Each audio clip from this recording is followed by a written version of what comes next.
Señor, quiero levantar a ti mis manos, maravilloso Jesús, milagroso Señor.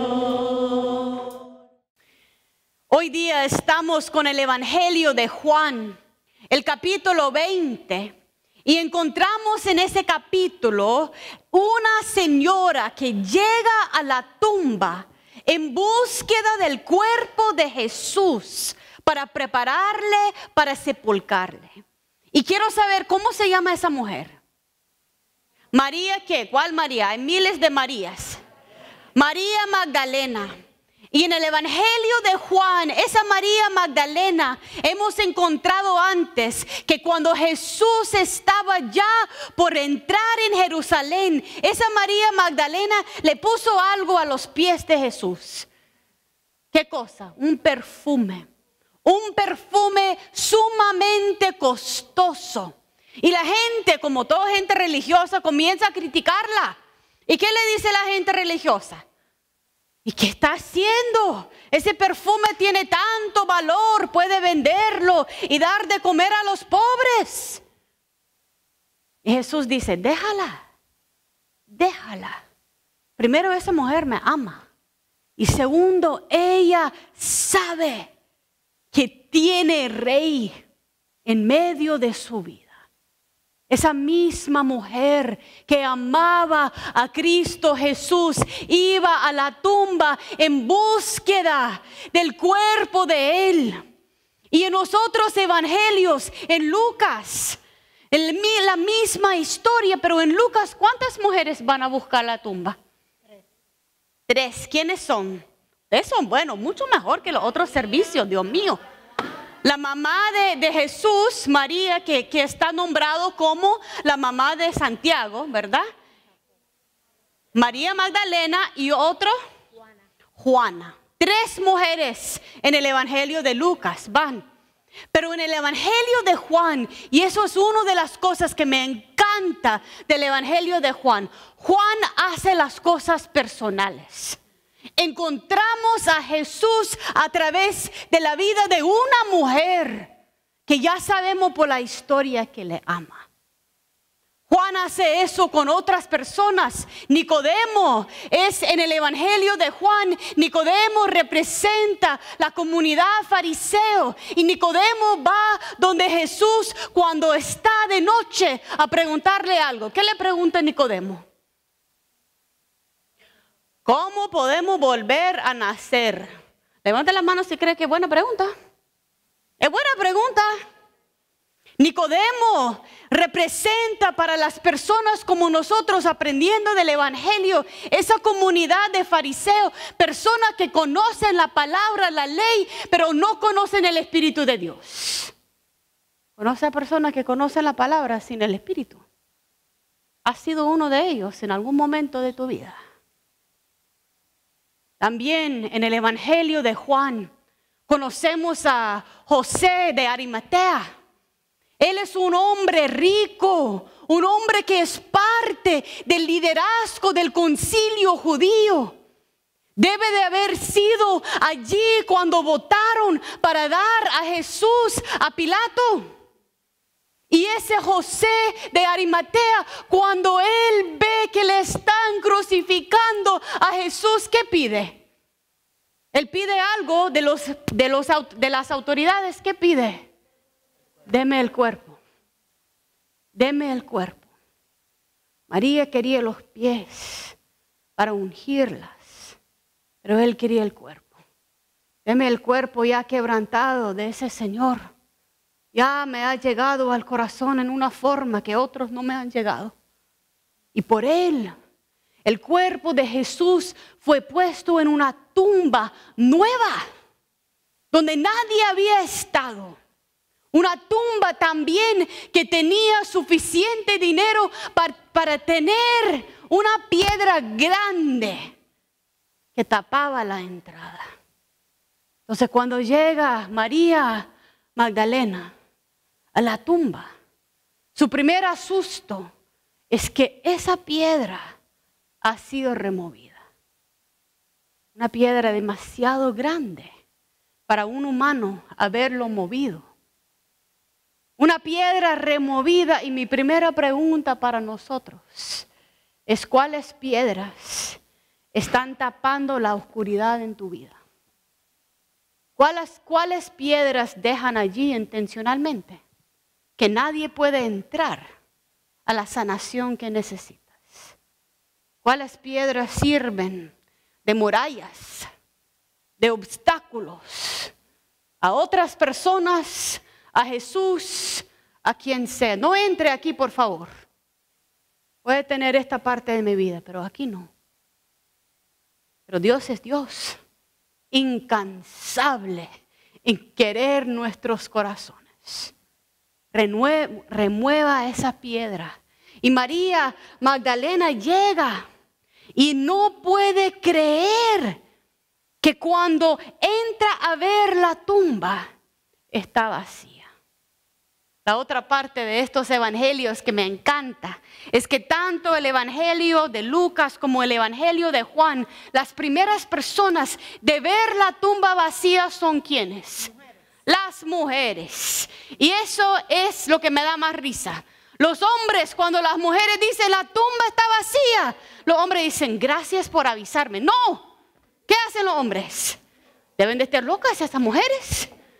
Entonces los hombres tienen que ir por sí mismos.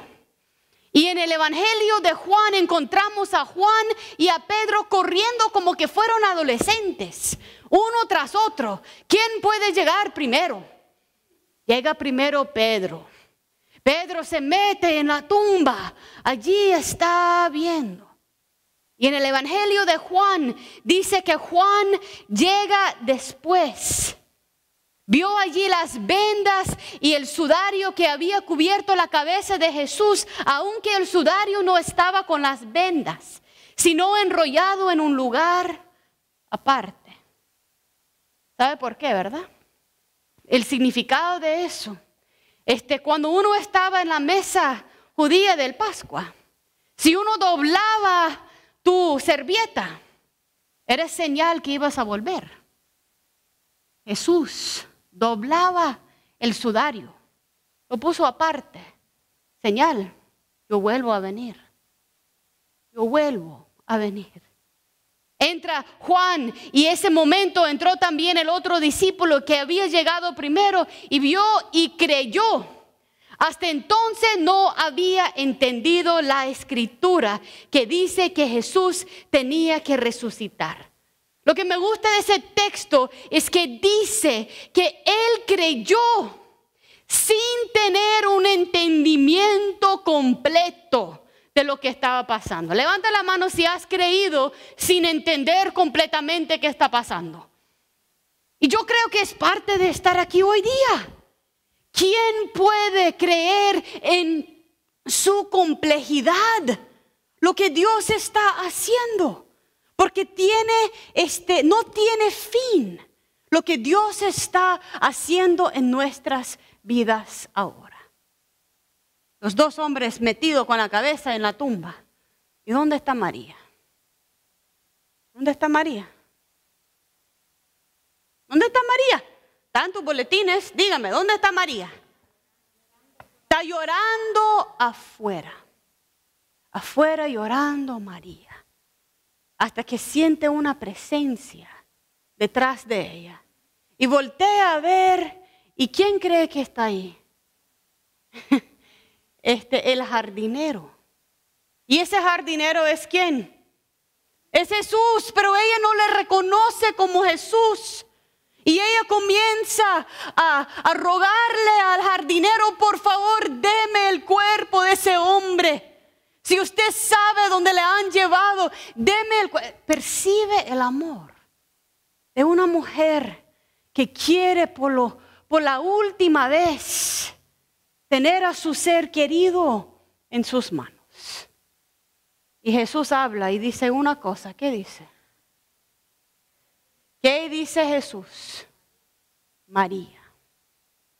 Le habla por nombre. Y al pronunciar su nombre, en un instante ¿qué sabe María? Es Jesús.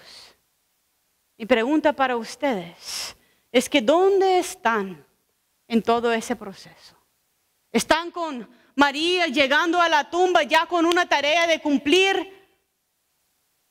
¿Están con Pedro y Juan corriendo, compitiendo? ¿Quién es el mejor cristiano? ¿Quién va a llegar primero? ¿Quién va a ser el primero de ungirle? ¿Están con Juan, que cree pero no entiende completamente? Está con María, llorando, el dolor tanto que ni siquiera reconoce al Cristo que está enfrente de ella. Donde sea que estés, el Señor esté contigo. Donde sea que estamos en nuestro caminar, Cristo es capaz de alcanzarnos. Donde sea que estamos en nuestro pecado, hay la posibilidad de vencer por todo lo que ha hecho Cristo en nuestras vidas. Yo quiero que en esta mañana, antes de solamente salir con una buena historia, con un buen momento de cantar, yo quiero que nosotros comencemos a reflexionar quién es ese Cristo en nuestras vidas. Él conoce tu nombre. Te llame por nombre. Y si Él te llamara por nombre, ¿reconocerías que era Él? O tu dolor, o tu competencia, o tu necesidad de hacer cosas es tanto que ni siquiera aceptaría la presencia de Jesucristo. Ayer, sábado de gloria, tuve el privilegio de estar en ese retiro de sanación y liberación. Y les confieso, yo nunca he sido invitado a un retiro de sanación y liberación un sábado de gloria, pero tiene propósito. Y les digo por qué. Porque la historia de hoy es de sanación y de liberación. La historia de hoy es la forma que Dios entró en el mundo y que hoy día la luz de Él está encontrándose con las tinieblas de tu corazón y con la mía. Y en ese proceso sanando y liberando. No es solamente una historia. Es un proceso de transformación con el poder de vencer la muerte. Y la capacidad de cambiar quién sos. En ese retiro ayer, nosotros enfocamos en 4 pasos que yo verdaderamente creo aparecen en esa historia. Y la primera cosa que vimos ayer es que nosotros como seres humanos tenemos una lucha interna con el rechazo y el sentir que somos poca cosa. Levanta la mano si has sentido poca cosa en algún momento. Poca cosa, incapaz, no visto. Si vemos la historia de Cristo antes que Él resucitara, aún solamente la semana antes de su crucifixión, vemos que Cristo mismo, cuando estaba en la cruz, sentía en su sufrimiento un rechazo hasta de su Padre.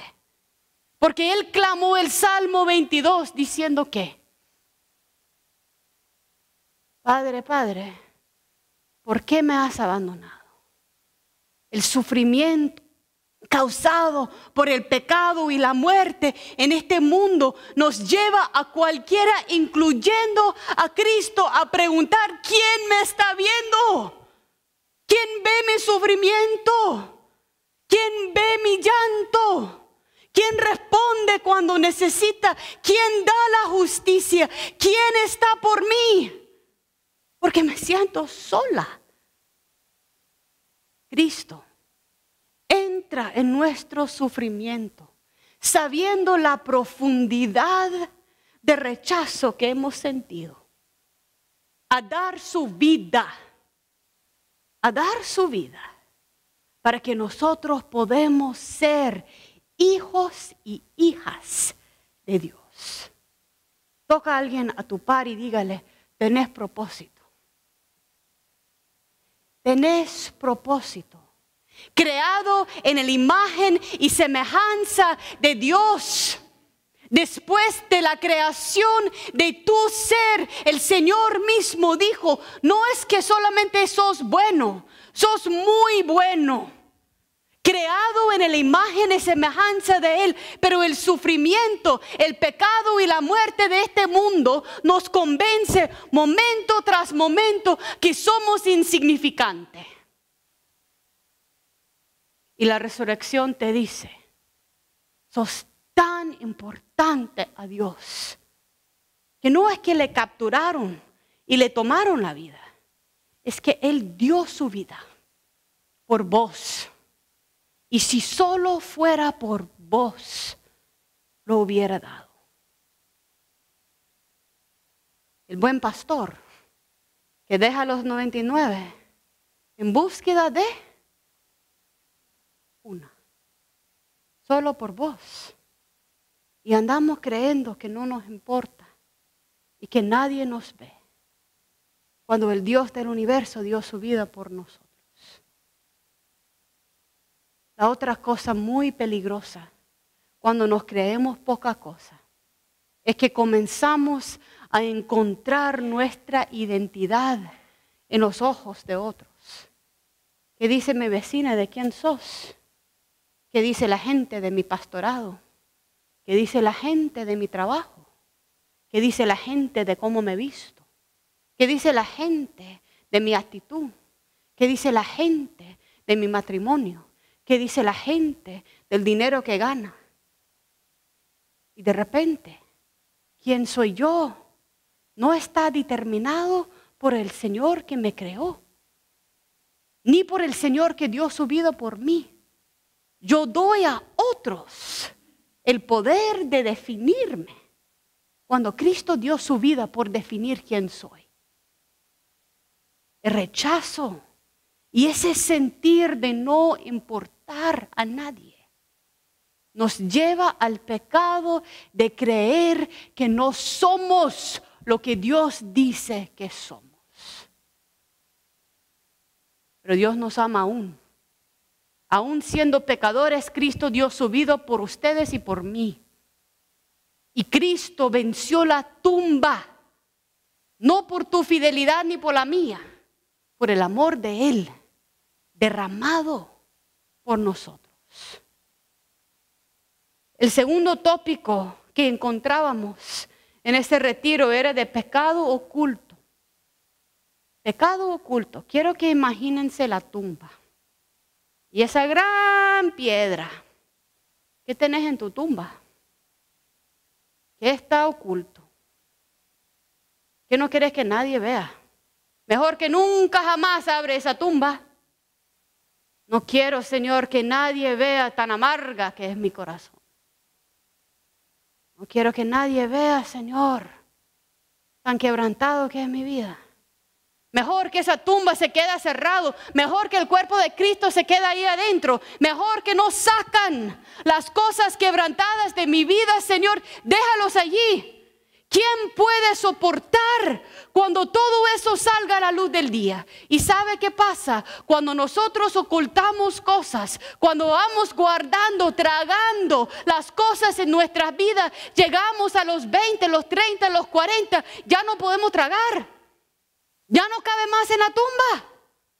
Hay que buscar otro. Hay storage units. Compra otro. Pone tu cosa ahí. ¿Y qué pasa? Por eso tenemos miedo de Jesús. Viene a remover la piedra y dejar que la luz del día entra. Ay, no, Señor. No en mis pecados ocultos. La cosa es que cuando lo guardamos, la vergüenza llega más y más. Yo no sé por qué, pero esta Semana Santa me impresionó tanto. La muerte de Cristo no solo fue su sufrimiento, pero la cruz romana fue diseñada para que la persona que estaba siendo crucificado fuera avergonzado, porque todito estaba descubierto. Tu sufrimiento emocional, tu sufrimiento físico, tu humanidad estaba ya por vista de todo el mundo. No es por nada que José y María todos querían el cuerpo. Deme el cuerpo. Ya tanto vergüenza que ha pasado. Cristo fue avergonzado por vos y yo no tener pecados ocultos. Él no puede sanar en nuestras vidas. La tercera de los 4 pasos que tocamos era nuestra incapacidad de perdonar. Levanta la mano si has luchado con la falta de perdón. No me mientan, yo creo que todo el mundo levanta la mano. No es por nada que Cristo, cuando está en esa mesa con sus discípulos, ya por lavar sus pies, Él toma la tercera copa. Y con esa tercera copa, que es de redención, que es la copa que los judíos levantan cuando dicen, cuando fuimos esclavos en Egipcio, Dios nos redimió con su mano. Pero Cristo dijo, no te voy a redimir de la esclavitud del Egipto. Yo te voy a redimir de la esclavitud de tu pecado en ese mundo. Y te voy a perdonar. Nosotros no quiero perdonar. Prefiero mi amargura. Prefiero mi muralla. Prefiero mi tumba. Prefiero la oscuridad que la luz. Pero ¿qué pasa cuando comenzamos a remover esa piedra? ¿Qué pasa cuando comienza a entrar esa luz de Cristo poquito a poquito en nuestros corazones? Comienzan a cambiar nuestras vidas. Soltamos las cosas tan pesadas que andamos cargando como mulas. Nosotros comenzamos a sentir una liberación y una sanación. Y de último, parece como que hay algo en eso. Tenemos llamado. María no fue consolado, ni salvado, ni tocado, ni llamado por nombre por nada. María encontró a Jesús y después de haberle encontrado, ella tenía una tarea. ¿Qué fue la tarea de María? Avisar a los demás, vivir una vida de amor. El mundo va a conocer que son mis discípulos de la forma que ustedes se aman uno al otro. El mundo nos conoce de Cristo. Todavía estamos peleando, escondiéndonos, rechazándonos y rechazando a otros. La resurrección en el Evangelio de Juan no es solamente una historia, es algo muy, muy personal. ¿Cuándo es que María siente la gracia y el perdón y la presencia de Jesús? ¿Cuándo? Cuando Él llama por nombre. ¿Cuándo te ha llamado el Señor? ¿Qué te está pidiendo en esta mañana? ¿Qué resurrección necesitas en tu vida? Nosotros estamos parados aquí creyendo en un Dios que ha vencido la muerte, que nos ha liberado de la esclavitud del pecado, que nos está llamando por nombre, pero nosotros preferimos vivir esclavizados y cerrados en vez de libres y sanados. Porque hay que confiar. Hay que confiar. En el Evangelio de Mateo, una de las cosas que me encanta es que cuando los discípulos encuentran al Cristo resucitado, dice el texto en Mateo 28 que ellos adoraban, pero algunos dudaban. Levanta la mano si has adorado aún dudando. Claro, es un misterio lo que Dios está haciendo, pero yo les pido que adoran aun cuando no entiendan todo. Que busquen en la tumba aunque no pueden entender todo lo que significa por tu vida. Que vive una vida de resurrección aunque no entiende todos los pecados que te atan.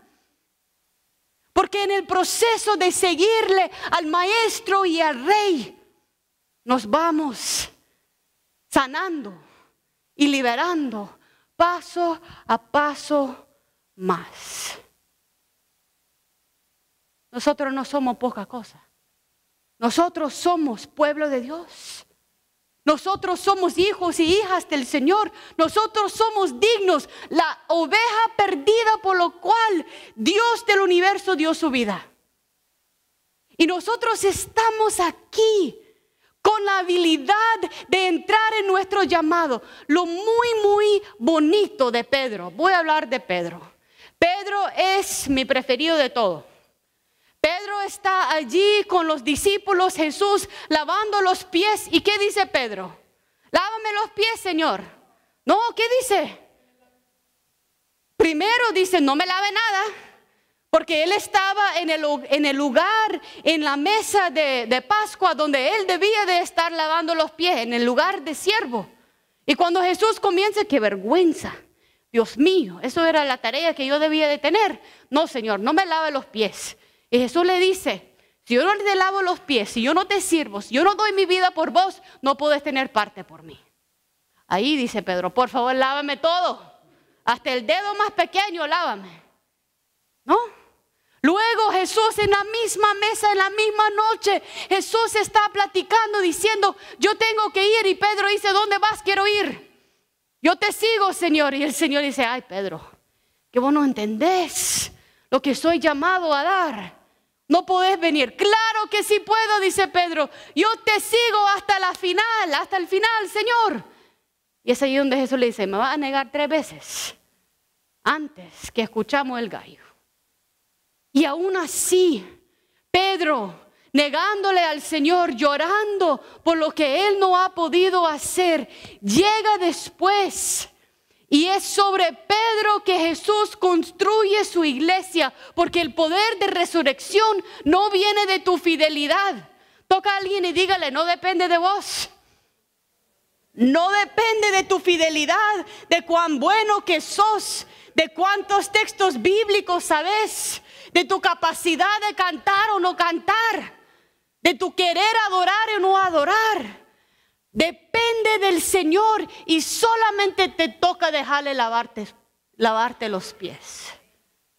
Y luego llegamos a Hechos, Pentecostés. ¿Y quién es el que se para con poder a predicar? Pedro. Porque cuando nos sometimos a la sanación y la liberación de Cristo, el Espíritu nos entra. Y tenemos llamado más poderoso de lo que nosotros mismos podemos imaginar. En este día de resurrección, la historia es bonita y las flores son lindas. Hicieron buen trabajo los del altar. Son lindas las flores, pero no te salvan. Lo que te salva es un Señor que ha vencido el pecado y la muerte. Y tu capacidad de rendirte a la ofrenda que Él te está dando. Quiero terminar en 1 Corintios 15. Con eso termino. Voy a predicar todo el día. Y sucederá también con la resurrección de los muertos. Lo que se siembra en corrupción resucita en incorrupción. Cristo ha resucitado, pero hay una promesa que nosotros también vamos a resucitar. Resucitar en espíritu cuando estamos vivos y resucitar en cuerpo cuando nosotros muramos. Lo que se siembra en oprobio resucita en gloria. Lo que se siembra en debilidad resucita en poder. ¿Quién ha sepultado su debilidad para levantarse en poder? ¿Has dejado eso pasar en tu vida?